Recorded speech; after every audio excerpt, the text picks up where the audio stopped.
Welcome home. We are WNST, AM 1570, Towson, Baltimore. We are Baltimore positively getting the Maryland Crab Cake Tour back out on the road for our 27th anniversary, which happens on August the 3rd. By the way, I remember what Jeff Beauchamp said about us. He said we would never make it because we would never have the top notch talent necessary to make it here. So 27 years later, I am spiking the ball with lottery scratch offs. I will have some pressure lucks and some lucky seven doublers throughout the month of August. My 27 favorite things to eat in the city. Some of it very, very, humble and meager and inexpensive, and just things that I find delicious. I will be sharing all of them. Many of them I have shared with our sponsors, and we'll be doing later in the month as well. We're getting down to Fadley's. We're going to be going to Coco's. We're going to be coming to Costas and Timonium as well. Just all over the place. We'll be getting there, but we start at the Beaumont on August the 7th. This is not a football segment. This is not a baseball segment. Luke Jones is joining me now, and Luke is a primary wrestling fan. Folks don't know that about him, much like my best friend growing up, Kevin Eck. Wrestling became Kevin Eck's life. It probably would have been your life had there been no football or baseball for you. And the loss of the Hulkster. You and I, we do a WrestleMania piece once a year. Usually, if somebody key dies or lives, or if Gary Michael Capetta's coming on, I'll call you and say, let's do that. If Jim Ross, like ever shows back up at my house or would show back up at my house, I would have you over to be a part of it. I've done a lot of wrestling stuff. I could do a whole day of old Axel Rotten tapes I have, and Vince McMahon's been on this show, and The Rock has been on a couple times, and never had a Steve Weiser with Steve, but I'd like to do that. We broadcast from Raw as War, all of that. I never had Hulk Hogan on the show that I remember. I don't remember ever meeting him. You know what I mean? I met Ric Flair big time. I mean, I was in a room with Ric Flair. We talked. I interviewed him. He signed a little thing for me. I mean, I had interactions with all sorts of wrestlers in different ways. We had Goldberg on the set at your DDP, your guy. So, I mean, I've done wrestling stuff. I don't, anything I have with Hulkster is me being a fan. And Yeah. then the Gawker media thing, and what a scumbag of a dude he was in the end, and what a racist he was, and what a bad guy, and all the pictures in modern era, him wearing all the MAGA stuff. So I get all of that, but I mean, Hulk Hogan died on the back end of Ozzy Osbourne dying, and all, and it's like been a weird week for a guy that graduated in 1985, Luke, or a kid that was born in 83, right? Well, let's also throw Malcolm Jamal Warner in there and Sure. and the Cosby Show, Theo. I mean, regardless of Bill Cosby and the connotations and perception there. I mean, yeah, I'm not going to lie, Nestor. I mean, and first of all, and I've said this on the show before in these rare times where we talk wrestling. I mean, other than my faith and my family, I mean, there are two things I've loved from the moment I can remember, I don't know, being 3 years old to this day. And it's so rare. I heard Bob Costas mention this one time talking about, his love for baseball and just thinking how rare it is, and put aside our family, put aside faith, put aside friends, but just entertainment, hobbies, interests that we have, how rare it is to have something that you've loved from the moment you can remember it and you continue to love it today.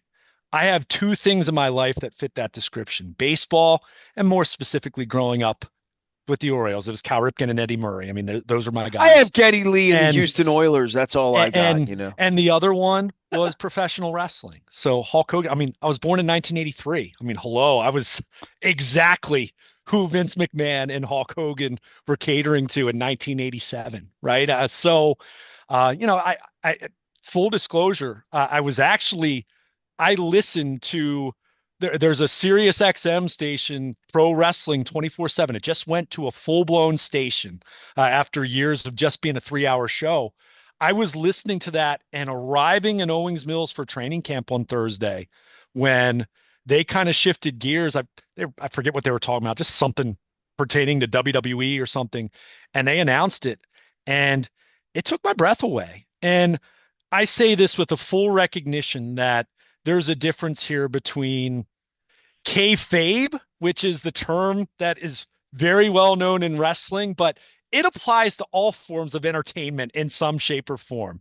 The actual entertainer, right? The persona, and even professional athletes, musicians, actors. We all originally come to appreciate a person because of what they do. Their talent, whether they're playing a role, whatever it is. And we love the instances when we find out that the real life person matches that, but we also know the reality of how many times that doesn't happen. So I'm talking with a reverence about Hulk Hogan, the persona, and what he meant to me bonding with my father as a youngster when my dad took me to the Civic Center or the Cap Center to see wrestling when I was 3, 4, 5 years old.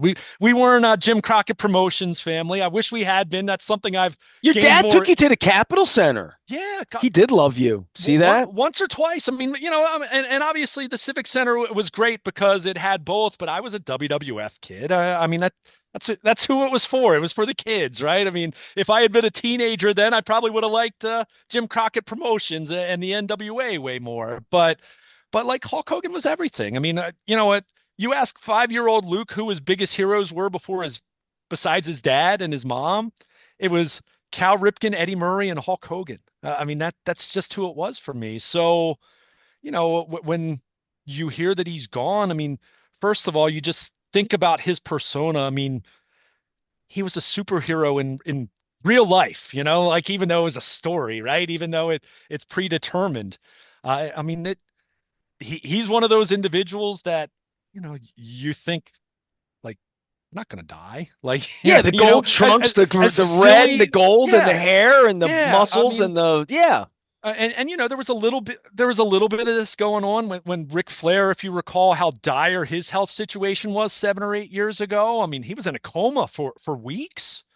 Um, so it's a conflicting feeling just from the standpoint of fully recognizing the flaws and the human being, and fully recognizing I have my own flaws just like any other person does, and I'm not absolving anything that he said or did, or even stories of him politicking as a wrestler that might have been to the detriment of others. But I mean, you're talking about a person that, regardless of any imperfections he had, he brought a heck of a lot of joy to a lot of people for decades. He other wrestlers that even if there were stories of him later in his career maybe kind of exercising his clout in a way that wasn't the most flattering, he made other wrestlers a lot of money. Go look at the old house, the old attendance for the Civic Center or the Cap Center or wherever WWF was doing shows in the 80s.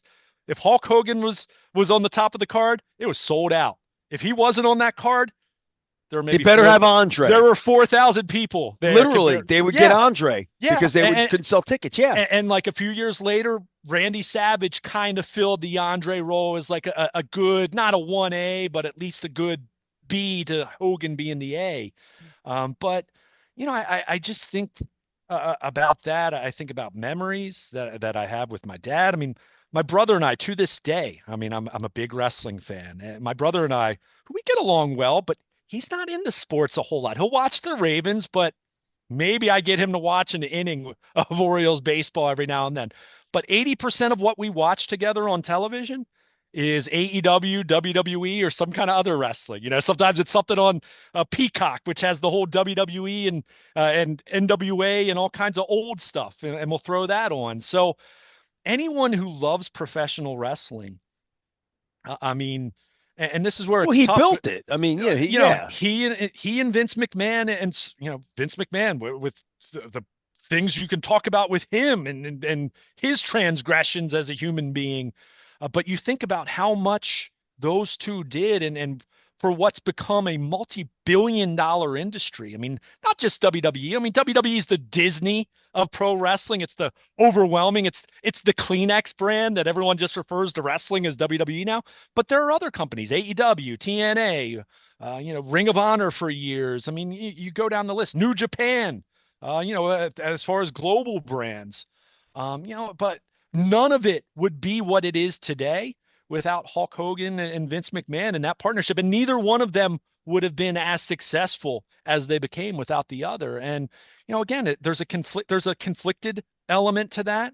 At the same time, regardless of things that I know about Terry Bollea, or flaws, imperfections about him, I'm also not going to sit here and lie to you and express any shame that I was a Hulkamaniac in the 80s and 90s. And I love the kayfabe part of it, and I still do to this day. And I'll give you one. I think I've told you this probably.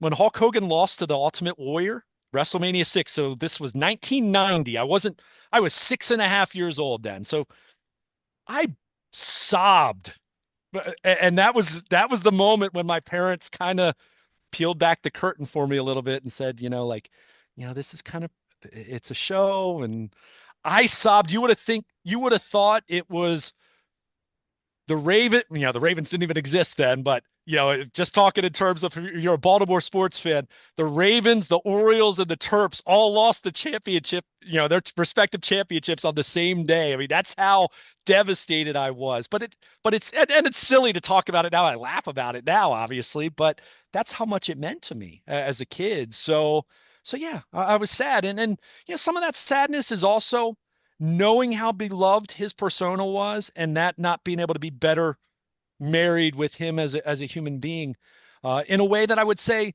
someone like Ric Flair, who is far from not a perfect individual, and there are things about him over the years that you would hear, and not some things that I'm guessing he's not proud of, Yeah, and he's not all me that. too. He'd But me three. sure, Yeah. but my point, but I guess the point I'm trying to make is, I I was think, a Flair guy in that relationship, by the way. I love Ric yeah, Flair. Ric yeah, Flair dies, that's going to mess me up. sure, sure, but there's something about Flair that, even with knowing all that, I feel like there was, as he's aged, He has a likability about he's him. allowed himself to be more vulnerable in a way that Ric Flair and Richard Fleer, the human being, flawed as he might be, he's allowed himself to be vulnerable to a point where I think people even accept, yeah, you've done some scuzzy things over the years, big time, and that might be the nicest way to say it, but I think Hogan missed the boat on that with not showing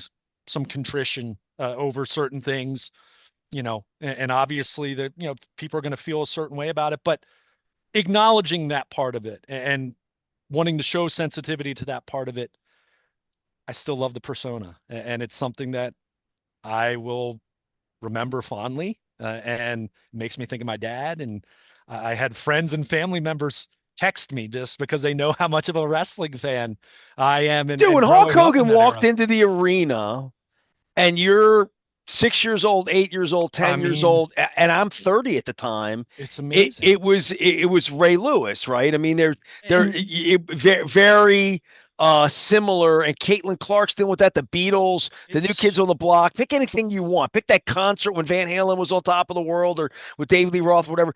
Like that larger than moment, life. larger than life. And that's what we talked about Live Aid last week in Yeah. that way. Like we talk about Led Zeppelin that way. We talk about things that way. Hulk Hogan certainly, for me, like, so my Hulk Hogan stories predate your birth, but I was a wrestling head big time, 1977, 78, 79, 80. Way more into wrestling than I lead on. I think you know that. And Yeah. I've shared images and pictures, and I have lots of memories of all of that part of life and my friendship with Kevin Eck in middle school and high school. And I sort of, wrestling jumped the shark for me as someone that would pay to go do it, was really into watching it every week when Hulk Hogan won. When Yeah. Hulk Hogan won, it was January 1984. I had a pregnant girlfriend. I was working at the paper. It was about that point where it jumped the shark in a big way, in a way where, like, it was on the Saturday Night Live thing and it was on TV all the time, and it just, I stopped following it, like, to Yeah. know who the champion was or any of that. So, like, when Mick Foley and all of that happened, with came Raw was War, I don't know who the champions are, and I Yeah. think there was a period where like Raw's work came back in a period of time, and Hollywood Hogan and all that with the black beard and the wearing the black and all of that. 15 years later, that it became popular around my radio station, around Hmm. Ray Bachman, around people being here, people like you that liked it. But for me, I was a huge wrestling fan from 1975 until 1984. Yeah. That being said, Hulk Hogan was moving through the chain of command in the AWA in the Midwest and Vern Gagne's promotion, where Nick Bockwinkel was the champ and Bobby Heenan was the heel manager. And they had old Crusher and Bruiser and old Vern Gagne, his son Greg Gagne, in the business out of Minnesota and Chicago.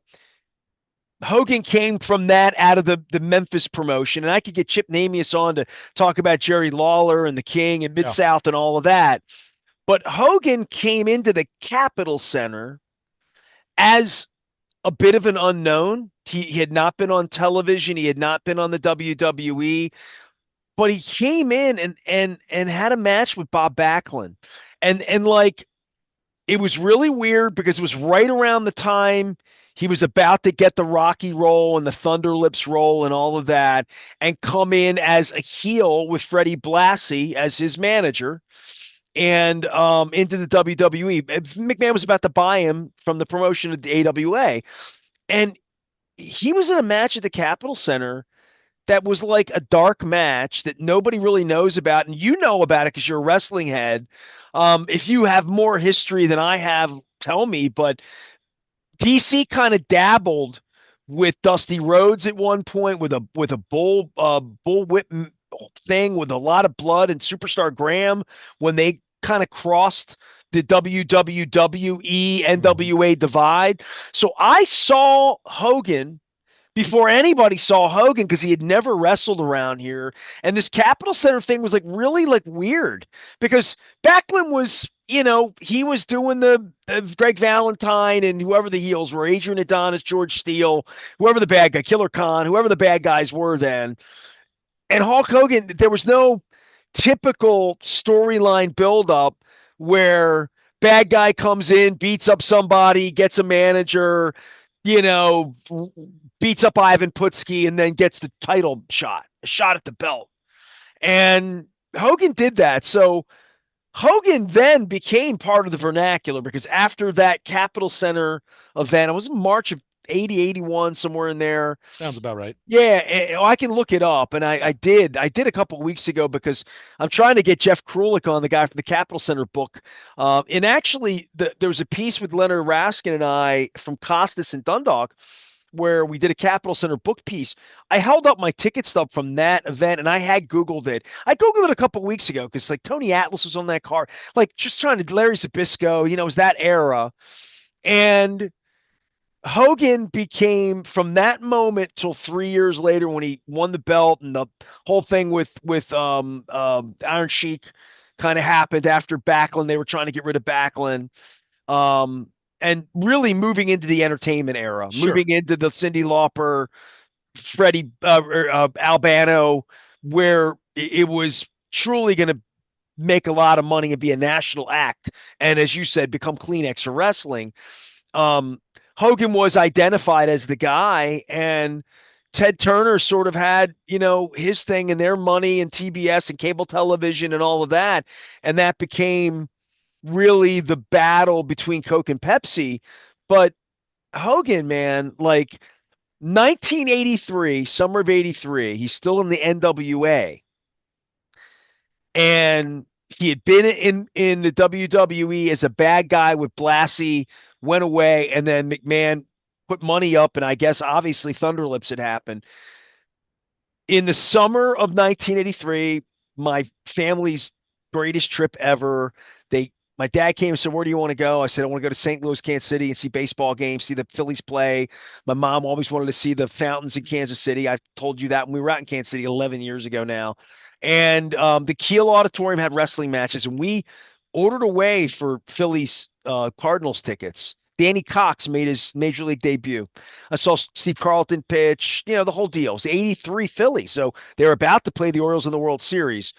And I went out to St. Louis in my Rush Moving Pictures tour shirt, and we checked into the hotel Circle Roadway Inn.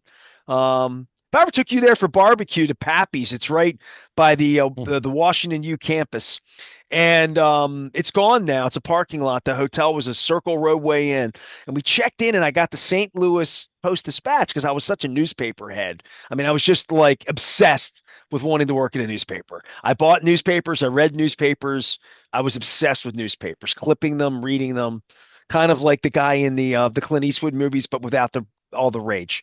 Play Misty for me, and without the psycho. And when we checked into the hotel, I bought the St. Louis Post Dispatch, and there was an ad in the paper. And I got to get Pica to pull this ad because the ad was wrestling Friday night at the Kiel Auditorium. I'm like, Dad, Ric Flair's wrestling Harley Race. We're not going to the baseball game. I know we came out here. I know we took the Greyhound 12 hours out here. I know we have tickets. And I know, and my dad's like, fine, we'll sell the tickets. We sold the tickets to the bellhop. We walked to the Kiel Auditorium. My dad and I walked down there and we walked in. We didn't sell the baseball tickets till we got the wrestling tickets. My dad, pulled out $7, $21. The guy said we have first row. My dad said give them to us. So we had Not first even going to get row, you parking for an event now. $7. We had first row. And on that card, Baron von Raschke was on that card, and to me, Mm. he was very exotic. And I know I can probably get him on the show, and I'm a jerk for not because he does things like my show. He's up in Minnesota, and actually, Bob Hagan knows him. So I'd like to get the Baron on, but to me, the Baron is in character. Like I haven't even watched the documentary because I want to stay kayfabe with him. And apparently, there's a Superstar Graham Vice thing that came out that I need to watch too. Yeah. I just Yeah, watched it. I just watched it a couple weeks was ago. it good? I mean, yeah, I mean a lot See, of I was a Superstar guy, so yeah, the dark side of and obviously it's called Dark Side of the Ring. Like, it ends up most of them are just sad, I mean, you well, realize, yeah. Well, and I mean, that's you know, where I was going to take it with Hogan because I yeah, looked up and I'm like, Hulk Hogan died. I went and said to my wife, Hulk Hogan died. And I came yeah, back. He said 71. And I'm like, I'm going to put something up. And I was going to tell you this story about the Kiel Auditorium yeah. because I put these pictures up. So 1983, we get these tickets, and it was Harley Race and Ric Flair. So, like, that alone, like, literally, dude, I remember being in the lobby of this Circle Hotel looking down at the paper. And I said to my dad, I'm like, we gotta go see Ric Yeah, Flair. It's yeah, Ric Flair. And Hogan was on the card. Blackjack Mulligan was on the card. I have pictures outside.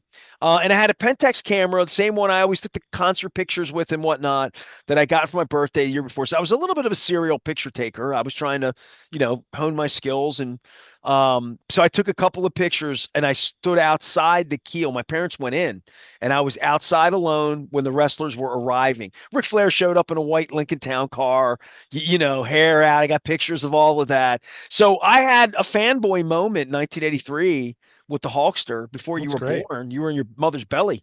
You're about to be born. So summer of 83. So, it's not lost on me. And so I came in, I said he's 71, and I went to put a post up, and I'm like, what a piece of shit that guy was. I'm thinking like the Gawker thing, and I'm thinking like just all of it. I even remember Aubrey Huff being with the Bubba the Love Sponge guy, Oh yeah, and and I know that that was like all a thing, right? And then I realized I didn't even realize till David Aldridge, my NBA reporting friend who worked at the Washington Times a million years and has attended every NBA final for like 35 years, put up the racist stuff. And I'm not yeah, black, so I like it's not the first thing I think of. You know what I sure, mean? If I had heard that, and I have African American friends, several who are big wrestling fans, who yeah, put up things about Hulk Hogan, I'm thinking, nah, not nah. And I put up my pictures and I have my memories like you have your memories and they're tied to your dad and to the Hulkamania doll and all that. But I never had any interaction with the man himself yeah. at all, I never other met than him. taking these pictures in St. Louis and seeing him at the Capitol Center. And after that, dude, I'm really being honest with you. I don't know why. I just didn't like wrestling anymore. In the same way I don't like the NBA anymore. And that's, in the I same way I never liked lacrosse. In the same way I never fell in love with golf. You know what I mean? Like I liked wrestling a lot.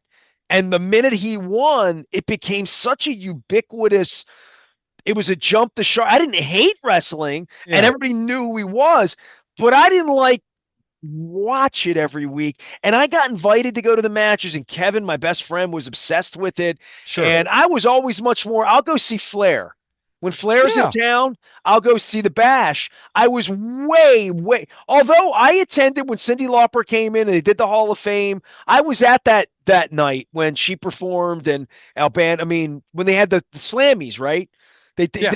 I did I went to the arena for things, but I didn't go to the Capitol Center to see Hulk Hogan on You a weren't house card. following it anymore. I Yeah, wasn't following it yeah, anymore, and it wasn't because of Hulk Hogan. It just was because I knew it was fake, and I discovered girls and hammerjack. I mean, come on, dude. I mean, I'm 16, yeah. Oh, 17. you, I had a son. I had a job at the paper. I was hustling rock stars. It wasn't. I yours. did. Yeah, I think your story is more typical of a much larger percentage of the general population than those of us who love wrestling, right? And for me, what's just fascinating about it, I mean, obviously I talked about the Hulkamaniac era of my youth, but here it was Hulk Hogan turning heel as part of the NWO in I didn't jump onto it right away because that was 96.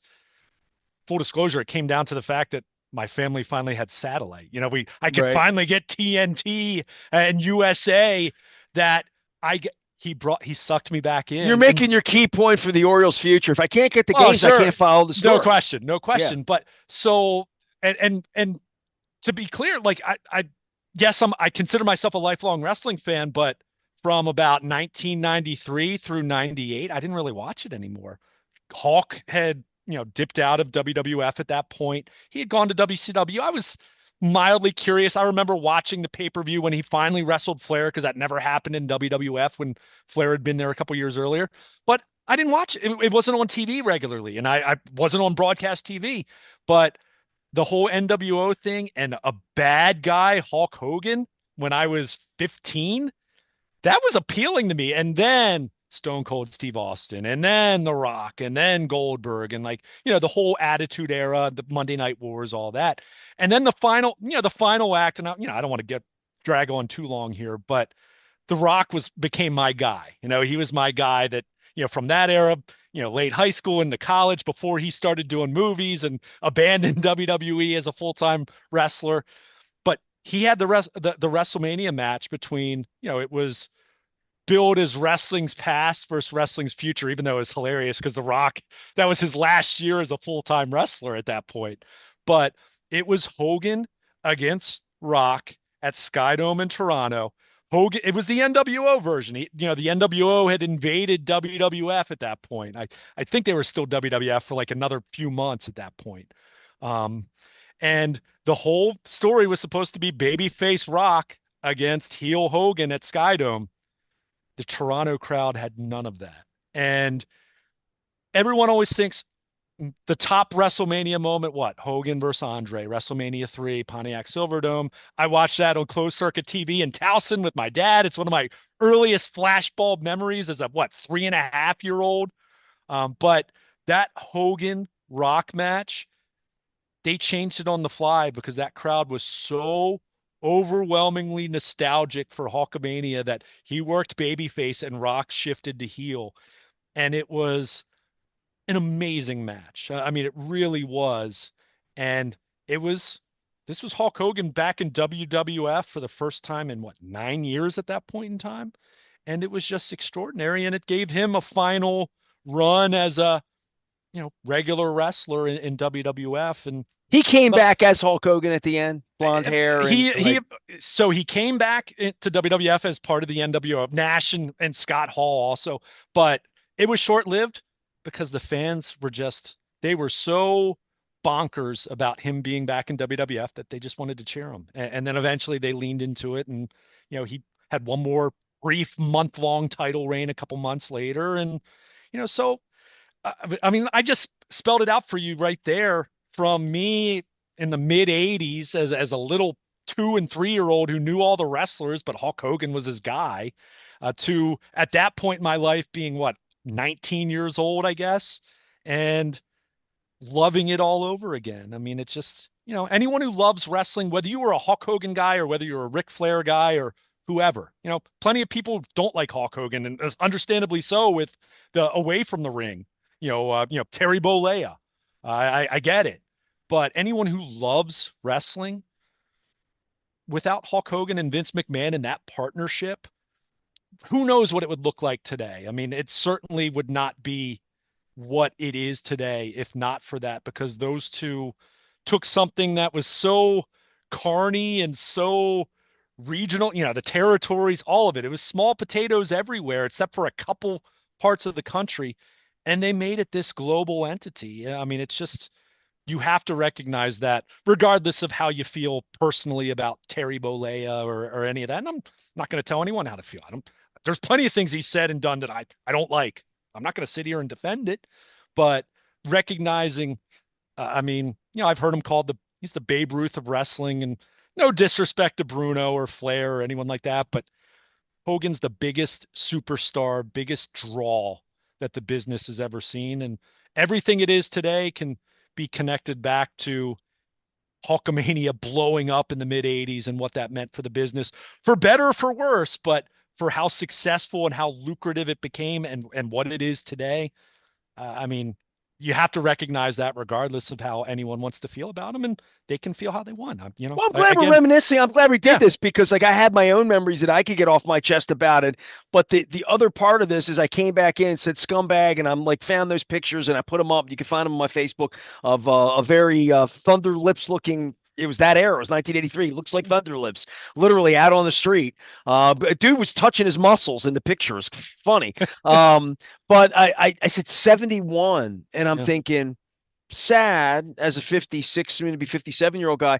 And I'm thinking, like half these guys have been dead for, you mentioned Macho Man. He's been dead 20 years. yeah. Like, yeah, I Well, mean, like, 14 years for Macho Man. so, Yeah. so I'm just like, for me, I'm like, George Saharian. Just look that up. Doctor in attendance at ringside. Dr. George P. Saharian. I remember hearing that, and then he's getting indicted 3 years later, and Hogan was in the middle of that, and that was 1985. It was Yeah. 40 years ago that Hogan was involved in stuff that could have put him in prison. So saying all of that at 71 and the Superstar Graham thing that I said I'm going to watch because I am. The dark side of the ring is that like there's no happy ending for any of these cats. Like, and to your point, Flair finding some level of being beloved. I'm thinking of the Ricky Steamboats and different people like that. Oh, and That there are good people in the business. I mean, there are, but and you just alluded to it. It's a really hard life, regardless of any choices, bad characters, bad actor. It's a really it was a hard tough way to life. make a living. It really was, and that's where I look. My And reverence, also, it, my it was it reverence is was for owned by Vince, who was a prick. sure, So that sure. on top of And there were other everything else, and there right? were other territories and people that ran territories that didn't take care of wrestlers well either. I mean, but all that said, the reverence I have, it's for the kayfabe, the magic of the show, right? In the same way that we love movies, we love music, even though we know that there are musicians that are complete a-holes, right? I mean, there's the separation of the art from the artist, and that's where I'm coming from here I with the have to do that reverence every time I hear a that Michael I'm Jackson song, right? Like sure, literally. sure. So that's So, where I am. but I'm gonna miss Hulk Hogan from a kayfabe standpoint, and those memories will be with me for the rest of my life. Because I think of my dad. I think of my dad with Orioles baseball and Ravens football, and obviously Pink Floyd, and yeah, watching wrestling because that's something we did from the time I can remember all the way up to he passed in '04. We were still watching wrestling then together. So lots of great memories, and Hulk Hogan was in the middle of that, for better or for worse, in terms of acknowledging Terry Bollea. Drink your milk, eat your cookies, take your vitamins, say your prayers, Luke. What you gonna do? Yeah, the Hulkster. He is Luke Jones. I'm Nestor. We are WNST AM 15. We'll come back talk about more important. I don't know. It's pretty important, but more positive. It's Hulk Hogan. Stop my day.